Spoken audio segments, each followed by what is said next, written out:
नौकरी, मजबूरी या शौक, सीधी सादी सी रोली की शादी सिड से तय होती है। शादी के बाद तुम नौकरी करना चाहोगी? नहीं नहीं, बिल्कुल नहीं। वैसे मैं ये नहीं कहती कि नौकरी करना ठीक नहीं है, लेकिन पर्सनली मैं ये सोचती हूँ कि मैं गृहिणी बनूंगी। हाँ हाँ, क्यों नहीं।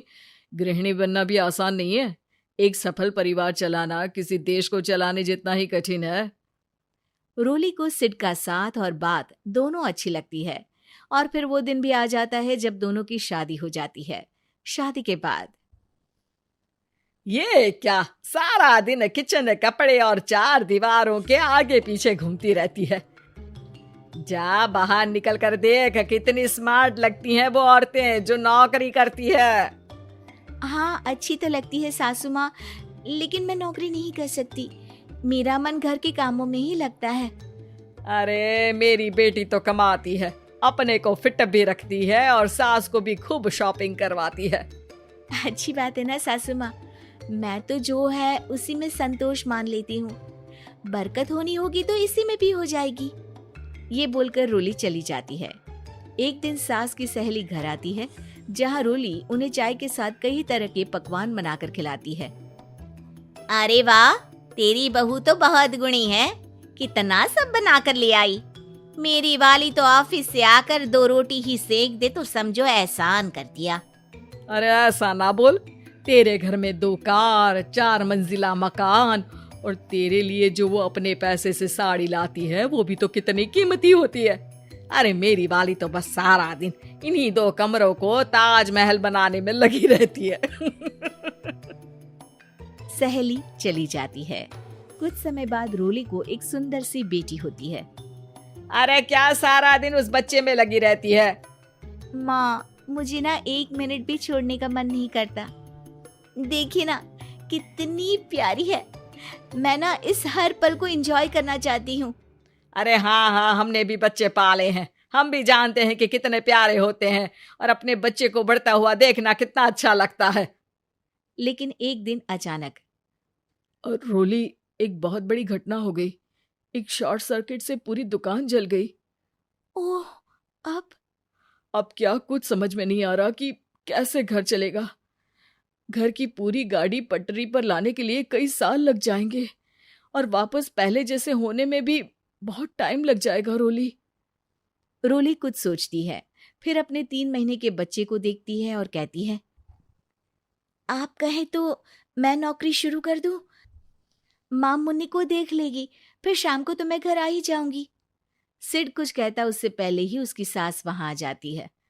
अरे हाँ हाँ, अब भी तुझे नौकरी करने के लिए पूछना होगा। अरे घर पर इतनी बड़ी विपदा आ गई है, तू है कि बच्चे का मुंह देख रही है। अरे क्या मुझ पर भरोसा नहीं है? अरे नहीं नहीं माँ जी, ऐसा क्यों बोल रही हैं आप? फिर क्या था, सिड से पूछकर 3 महीने की बच्ची को रोली सास के पास छोड़कर चली जाती है। शाम को ऑफिस से आने पर अरे सारा दिन इसने तो चैन नहीं लेने दिया, बस गोदी में ले लेकर घूमती रही। हाथ दर्द हो रहा है। बहू को बहुत गिल्ट फील होता है, लेकिन जब वो घर की हालत देखती है तो चुप रह जाती है। ऑफिस में सहेली कहती है, अरे रोली, तेरी तो बच्ची छोटी है ना, कैसे मैनेज करती है? कैसे मतलब? घर पर रहती है वो अपनी दादी के साथ। ओ यार, कितनी अच्छी है तेरी सास। मेरी सास को जब पता चला कि मैं नौकरी ज्वाइन करने की सोच रही हूँ, वो तो सीधे अमेरिका चली गई मेरी ननद के पास। अच्छा, फिर तू कैसे मैनेज करती है? अरे मैंने तो फुल टाइम मेड रख ली है। ओहो, वो तो बड़ी महंगी होगी ना? हाँ यार, लेकिन कमाई भी तो हो रही है ना। यार, मैं तो कभी अपना बच्चा इनके मम्मी पापा के पास ना छोड़ू। प्यार दुलार में खराब कर देते हैं ये दादा दादी बच्चे को। नहीं नहीं, मुझे अपनी सास पर पूरा विश्वास है। जो मेरे पति को इतनी अच्छी शिक्षा के साथ बड़ा कर सकती हैं, वो मेरी बच्ची को कभी नहीं बिगाड़ेगी। खैर, रोली की इस सोच से उलट पड़ोसियों के बीच हाथ में बच्ची पकड़े रोली की सास कहती है, अरे क्या बताऊं, सारा दिन बहू बाहर रहती है। पहले अपने बच्चे पालो, फिर बच्चों के बच्चे। अरे अपना जीवन तो कुछ रहा ही नहीं। अरे नहाने भी जाती हूं ना तो इसे साथ रखती हूँ, कल को कहीं गिर गई या चोट लग गई तो बहू तो हमारी खाल उखाड़ लेगी ना। अरे ऐसा भी क्या डरना बहू से, नौकरी थोड़ी की है उसकी। अब क्या बताऊं, पढ़ी लिखी लड़कियां हैं आजकल की। चलो चलती हूँ, सब्जी बनाने का वक्त हो गया है। बच्चे आएंगे तो खाना तो बना मिले। सास ये बोलकर वहां से चली जाती है कि तभी रोली ऑफिस से घर पहुंचती है। बाहर पड़ोसियों को देखकर, नमस्ते आंटी जी, कैसी हैं आप? अरे बहुत अच्छी हूँ, लेकिन तेरी किस्मत तो सबसे अच्छी है। क्या सास पाई है, मोती दान किए होंगे तूने। तेरा बच्चा भी देखती है, खाना भी बनाती है। बेचारी बहुत काम करती है तेरी सास। हाँ आंटी, सही बोल रही हैं आप। अब ऑफिस भी दूर है तो आने जाने में वक्त चला जाता है। खैर चलती हूँ। हाँ हाँ बेटा जाओ, गर्मा गर्म खाना खाओ। रोली घर आती है, जहां सास एक बार फिर छोटी सी मुन्नी की शरारतें गिनाने में लग जाती है। अरे आज तो इसकी वजह से मुझे 2 बार कपड़े बदलने पड़े। बार बार पानी गिरा दे रही थी। दोपहर में थोड़ा सोचा कि आराम कर लूं तो दूध के लिए रोने लगी। हाय, मैं तो परेशान ही हो गई। रोली को सास की बात अब कुछ अजीब लगती है, पर वो जल्दी से कपड़े बदलकर किचन में जाकर रोटियां बनाने लगती है। सारा महीना काम करने के बाद रोली को सैलरी मिलती है। वो पैसे लेकर सीधे सास के पास जाती है। माँ जी, ये मेरी सैलरी।